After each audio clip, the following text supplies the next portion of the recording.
जय हिंद साथियों, स्वागत है एक बार फिर से आप सभी का। आज हम बात करने वाले हैं कि जो पीएच है वो क्या होता है, अर्थात कॉन्सेप्ट ऑफ पीएच की।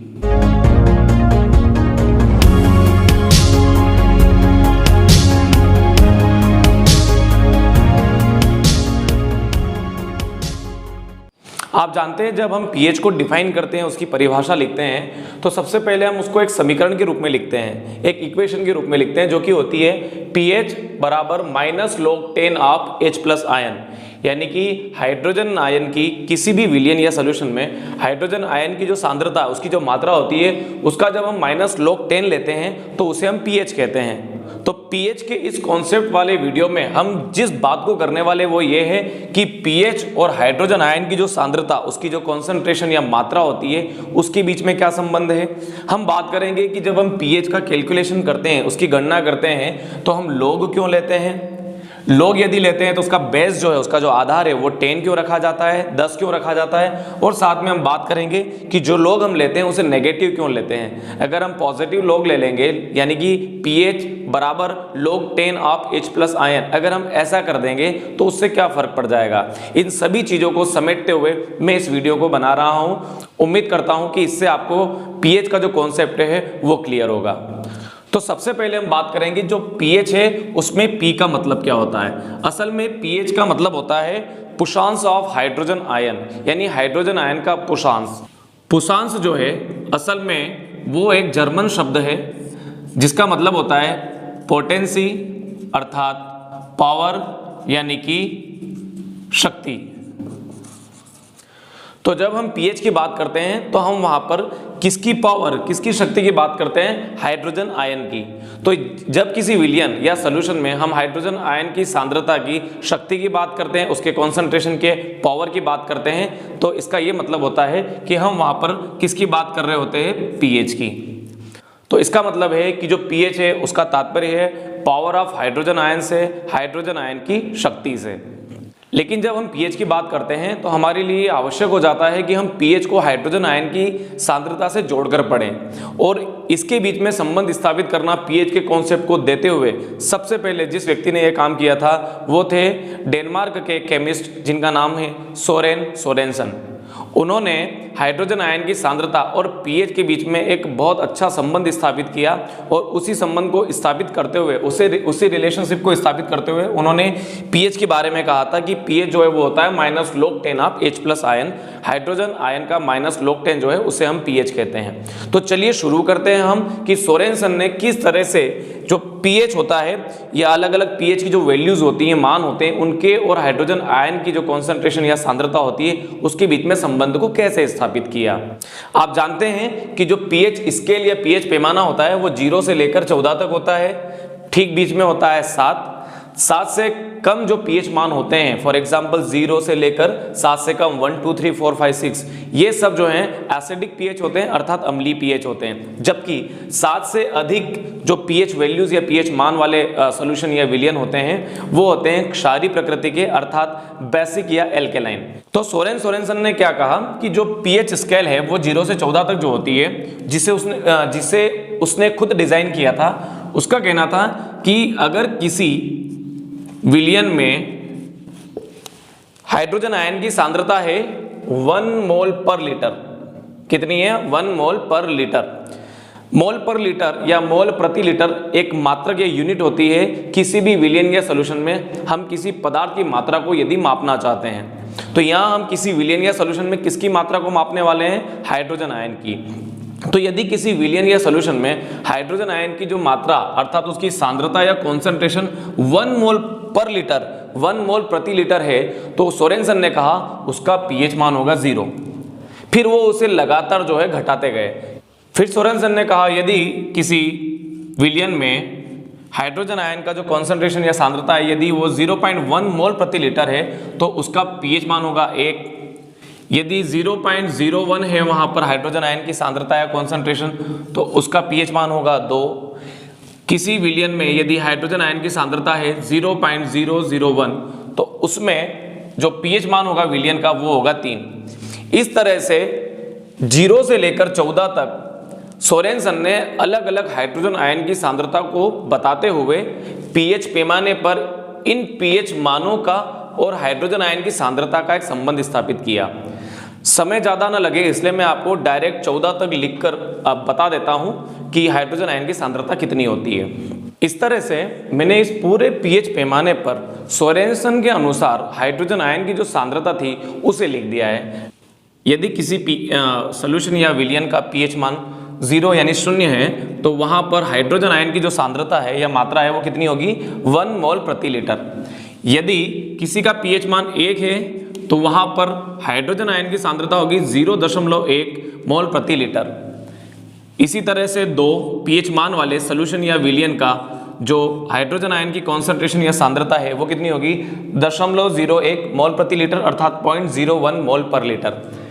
इस तरह से पूरे पैमाने पर 1 मोल पर लीटर 1 मोल प्रति लीटर से लेकर 0 इतनी संख्या मोल प्रति लीटर में यदि है तो उन हाइड्रोजन आयन की सांद्रताओं को लेकर एक पीएच स्केल या पीएच पैमाना डिजाइन किया था सोरेनसन ने। एक बहुत अच्छा प्रयास था ये, लेकिन इस प्रयास में एक समस्या उत्पन्न हो गई। समस्या क्या थी कि जब हम यहाँ से यहाँ तक आते हैं तब तक तो कोई दिक्कत नहीं है क्योंकि ये संख्याएं बहुत छोटी हैं, लेकिन जैसे जैसे हम पीएच 14 की तरफ जाते हैं तो हाइड्रोजन आयन की जो सांद्रता है माना कि वो लगातार घट रही है लेकिन संख्याएं बहुत बड़ी हो रही हैं। ये बड़ी संख्याएं कैलकुलेशन या गणना करने में समस्या उत्पन्न करती हैं। कहते हैं कि आवश्यकता ही आविष्कार की जननी होती है, लेकिन कई बार समस्याएं भी आविष्कार की जननी होती है। ऐसा ही एक आविष्कार जो कि सोरेनसन ने इस समीकरण या इक्वेशन के रूप में किया था, उसके पीछे का जो कारण था वो क्या था, इतनी बड़ी संख्याओं वाली समस्या। इस समस्या ने सोरेनसन को मजबूर किया है एक नया कॉन्सेप्ट देने के लिए जो कि था पीएच का -log10H+ आयन वाला कॉन्सेप्ट। आप इस स्केल पर देख सकते हैं कि जो हाइड्रोजन आयन की सांद्रता या कॉन्सेंट्रेशन है वो लगातार घटती हुई जा रही है और घटने का जो क्रम है वो भी बड़ा शानदार है। किस तरह से कि हर बार हम दशमलव के बाद एक जीरो जो है वो बढ़ाते हुए जा रहे हैं, अर्थात दशमलव के बाद जब जीरो बढ़ती है तो आप जानते हैं कि जो संख्या या वैल्यू है वो घटती जाती है। यहाँ भी ऐसा ही कुछ हो रहा है। हाइड्रोजन आयन की जो कॉन्सेंट्रेशन या सांद्रता है 0 से 14 की तरफ जाने पर वो लगातार घटती जा रही है। हम बात करने वाले थे इस लोगेरिथम की। तो क्या होता है, मान लीजिए हम इनमें से कोई भी एक संख्या ले लेते हैं। उदाहरण के लिए हम ये ले लेते हैं पीएच मान 8 वाली इस संख्या को, जिसमें हाइड्रोजन आयन की कॉन्सेंट्रेशन या सांद्रता कितनी है 0.00000001 मोल प्रति लीटर। हम इसकी इसका जो है पीएच मान निकालना चाहते हैं। अब देखिए हमने क्या कहा था कि यहाँ पर जो एक समस्या उत्पन्न हो रही है वो क्या हो रही है कि जो संख्याएं वो बहुत बड़ी हो रही हैं और संख्याओं को डायरेक्ट छोटा तो लिखा नहीं जा सकता। तो इसी समस्या को यानी कि इस बड़ी संख्याओं को छोटी संख्याओं के रूप में लिखने के लिए सोरेनसन ने क्या किया था, लोगेरिथम जो स्केल होती है मैथमेटिक्स या गणित में एक टूल होता है, एक साधन होता है लोगेरिथम का, जिसके द्वारा हम एक ऐसी श्रृंखला बना सकते हैं जिसमें हम संख्याओं को घटते हुए या बढ़ते हुए किसी भी क्रम में जमा सकते हैं और उनकी जो वैल्यूज होती है वो भी छोटी हो जाती है। हम यहाँ देख लेते हैं कैसे।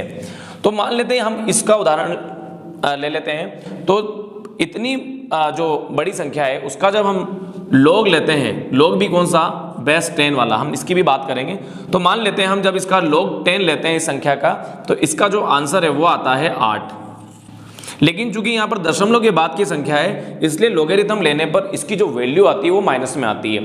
तो ठीक है, एक समस्या का समाधान हो गया। अगर आप देखें इतनी बड़ी संख्या को हमने केवल एक संख्या के रूप में लिख दिया, तो एक समस्या का समाधान क्या हुआ यहाँ पर कि बड़ी संख्या को हमने छोटे में बदल दिया। लेकिन यहाँ एक जो समस्या है वो नहीं उत्पन्न हो गई। वो समस्या क्या थी, ठीक है छोटा कर दिया हमने लेकिन वैल्यू किस में आ रही है, माइनस में। ये जो मान आ रहा है पीएच का वो ऋणात्मक में आ रहा है। ठीक है, इस हाइड्रोजन आयन की कॉन्सेंट्रेशन या सांद्रता वाले पीएच का मान आ गया 8, अच्छी बात है। लेकिन मान तो हम सब धनात्मक लिखते हैं, पॉजिटिव लिखते हैं, जबकि यहाँ पर मान जो आ रहा है वो नेगेटिव आ रहा है। इस समस्या का समाधान भी किया सोरेनसन ने और उसके लिए उन्होंने क्या किया, log को ही माइनस में ले लिया। जब उन्होंने log को माइनस में लिया तो माइनस से माइनस क्रॉस हो गया तो वैल्यू किस में आ गई, पॉजिटिव या धनात्मक। तो ये जो प्लस या धनात्मक वैल्यू आ गई, इससे हमारा पीएच मान जो है या पीएच स्केल पे जो इतने सारे वैल्यूज या मान होते हैं वो सब धनात्मक आ जाएंगे। तो माइनस log लेने का क्या कारण था कि जो वैल्यू दशमलव के बाद माइनस में आ रही थी, pH के मान या pH की वैल्यूज जो माइनस में आ रही थी, अब वो प्लस में आना शुरू हो गई। तो इस तरह से एक दूसरी जो समस्या थी उसका भी समाधान हो गया। तो यहाँ हमारे सामने दो चीजें क्लियर हो गई। पहला क्या, log क्यों लिया, ताकि इतनी बड़ी जो संख्याएं हैं हम उन्हें छोटी संख्याओं में लिख सकें और हमारी जो कैलकुलेशंस या गणनाएं हैं वो आसान हो सकें। दूसरा, माइनस क्यों लिया, माइनस इसलिए लिया क्योंकि दशमलव के बाद, पॉइंट के बाद की संख्याओं का जब लॉगरिथम लिया जाता है तो उनकी जो वैल्यू है वो किस में आ रही थी, माइनस में। चूंकि हमें सारी वैल्यूज या मान को माइनस में नहीं लेना है, उससे प्लस में लेना है, तो लॉगरिथम ही डायरेक्ट माइनस में ले लिया। तो माइनस log लेने से क्या हुआ, हमारी सारी pH वैल्यूज, हमारे सभी pH मान जो हैं वो धनात्मक आने लग गए। तो तीसरा जो हमारा क्वेश्चन था वो था कि ठीक है, अच्छी बात है, माइनस log लिया, लेकिन log का बेस जो है, उसका जो आधार है वो 10 क्यों रखा है। चलिए आप इस pH स्केल पे एक बार नजर डालिए।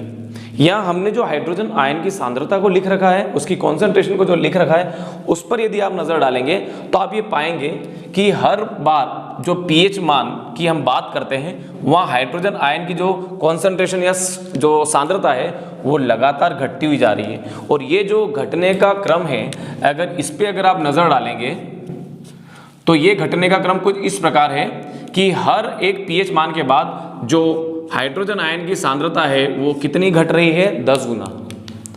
यानी दो pH मानों के बीच में जो हाइड्रोजन आयन की कॉन्सेंट्रेशन या सांद्रता है, उनका जो अंतर है, उनका जो डिफरेंस है, वो किस अनुपात में है, किस रेशियो में है, 10 गुना। तो हर pH मान के बीच में जो हाइड्रोजन आयन की कॉन्सेंट्रेशन है, उसकी जो सांद्रता है, उसका जो गैप है वो कितना है, 10 गुना। तो ये 10 गुना गैप मेंटेन रहे, इसलिए log जो है वो 10 के रूप में लिया जाता है, या कहें log का जो आधार या बेस है वो 10 के रूप में लिया जाता है। तो प्रश्न ये उठता है कि अगर हम log को 2 के रूप में, उसका जो बेस है या आधार है वो 2 ले लेते हैं, यानी यह log 10 की जगह 2 ले लेते हैं, तो क्या होता, तब ये होता कि ये जो सारी कॉन्सेंट्रेशन या सांद्रताएं हैं, इनके बीच में डिफरेंसेस 2 गुने का हो जाता। अगर हम log का बेस 5 ले लेते हैं तो क्या होता, इन सभी मानों के बीच में जो हाइड्रोजन आयन की कॉन्सेंट्रेशन है, उसका जो डिफरेंस है वो 5 का हो जाता। लेकिन 2 या 5 का आधार लेने पर यदि इनके बीच का डिफरेंस 2 गुना या 5 गुना होता, तो हमें 1 मोल प्रति लीटर से लेकर इतने मोल प्रति लीटर की हाइड्रोजन आयन की सांद्रता को यदि किसी स्केल पर बनाना होता, तो उसके लिए जो स्केल डिजाइन या उसके लिए जो पैमाना डिजाइन करना होता वो बहुत बड़ा होता। इसलिए सोरेनसन ने क्या किया, pH वैल्यूज या pH मानों के साथ हाइड्रोजन आयन की सांद्रता को कितना घटाते हुए लिखा, 10 गुना। और 10 गुना घटाने पर क्या हुआ, इतनी बड़ी संख्याओं का जो गैप था, या कहें इतनी बड़ी संख्याओं का जो पैमाना था, वो एक बहुत छोटे पैमाने या बहुत छोटी स्केल के रूप में उन्होंने डिजाइन कर दिया। तो इस तरह से log का बेस 10 रखने का जो कारण है वो क्या है कि हर pH मान के बीच में हाइड्रोजन आयन की जो सांद्रता है, उसकी जो कॉन्सेंट्रेशन है, उसका गैप, उसका जो अंतर या डिफरेंस है वो कितना है, 10 गुना। तो 10 गुना गैप या डिफरेंस जो है वो मेंटेन रहे। हमको दिख भी रहा है यहाँ पर दशमलव के बाद एक एक जीरो बढ़ती जा रही है। इसका मतलब ये है कि लगातार जो हाइड्रोजन आयन की सांद्रता है या संख्या जो है वो 10 गुना घटती हुई जा रही है। तो log बेस 10 जो हम लिख रहे हैं उसका कारण भी मैंने आपको यहाँ पर समझा दिया। हम हाइड्रोजन आयन की सांद्रता और pH मान का जो रिलेशनशिप है उसके लिए एक एग्जांपल ले लेते हैं। मान लेते हैं हमारे पास कोई एक सोल्यूशन है, कोई एक विलियन है, जिसमें जो हाइड्रोजन आयन की सांद्रता जो है वो कितनी है, 0.000004 मोल प्रति लीटर या मोल पर लीटर। तो यदि आप इस वैल्यू को या इस मान को देखें तो ये मान इससे तो कम है लेकिन इससे ज़्यादा है। अर्थात अगर किसी विलियन की जो हाइड्रोजन आयन की सांद्रता या कॉन्सेंट्रेशन है यदि वो इतनी है तो उसका pH मान 7 से और 8 के बीच में आना चाहिए।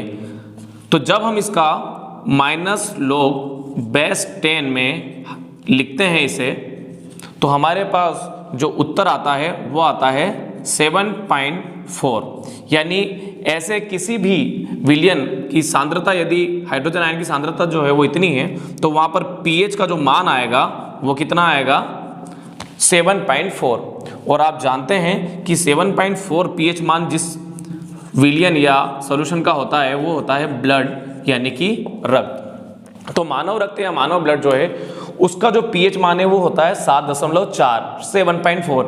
इसका तात्पर्य ये हुआ कि हमारे ब्लड में जो हाइड्रोजन आयन की सांद्रता होती है प्रति लीटर में वो कितने मोल्स होती है 0.0000004 मोल प्रति लीटर, अर्थात 0.0000004 मोल प्रति लीटर।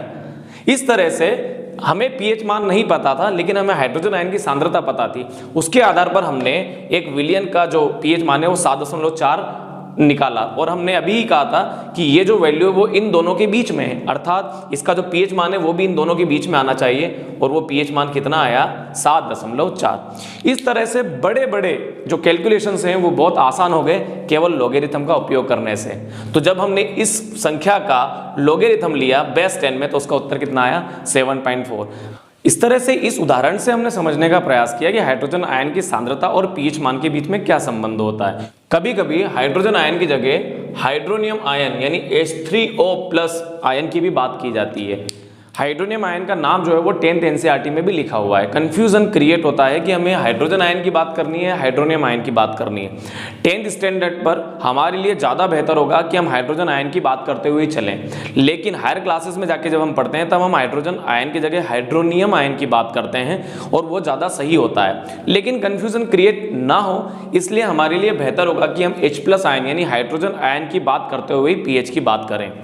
साथ ही हायर क्लासेस में इन कॉन्सेंट्रेशन या सांद्रताओं को इतना बड़ा न लिखते हुए 10 की घात के रूप में लिखा जाता है, तो वहां हमें कंफ्यूज होने की जरूरत नहीं है। 0 या ये कहें 1 मोल प्रति लीटर को लिख दिया जाता है 10 की घात 0, 0.1 को लिख दिया जाता है 10 की घात -1, जो 0.01 है उसे लिख दिया जाता है 10 की घात -2। इस तरह से अगर कहीं पर 10 की घात -1 या -2 लिखा हुआ है तो हमें उससे चिंतित होने की आवश्यकता नहीं है, क्योंकि 10⁻⁻1 यानी 10 की घात -1 का सीधा मतलब 0.1 ही होता है, 0.1 ही होता है।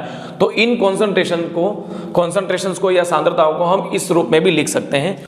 अभी हमने इस वीडियो में कहीं पर भी OH- यानी हाइड्रोक्सिल आयन की बात नहीं की है, उसकी बात हम अगले भाग में करेंगे।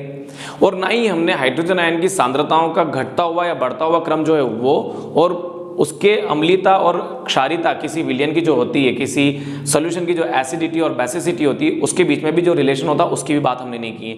ये कुछ बातें जो हमने पीएच स्केल से संबंधित छोड़ दी है, हाइड्रोजन आयन से संबंधित छोड़ दी है, उनकी बात हम जो है अगले वीडियो में करने वाले हैं। मैंने ऐसा इसलिए किया है ताकि इन कैलकुलेशंस को, इन गणनाओं को हम आसानी से समझ सकें। ये जो कॉन्सेप्ट है लॉग का यानी लॉगरिथम का, बेस 10 का और माइनस का, इससे हम समझ सकें। साथ ही पीएच और हाइड्रोजन आयन की सांद्रताओं के बीच में, उसकी कॉन्सेंट्रेशन के बीच में जो रिलेशन या संबंध होता है उसको भी हम समझ सकें। इस उद्देश्य को दृष्टिगत रखते हुए मैंने इस वीडियो को बनाया था।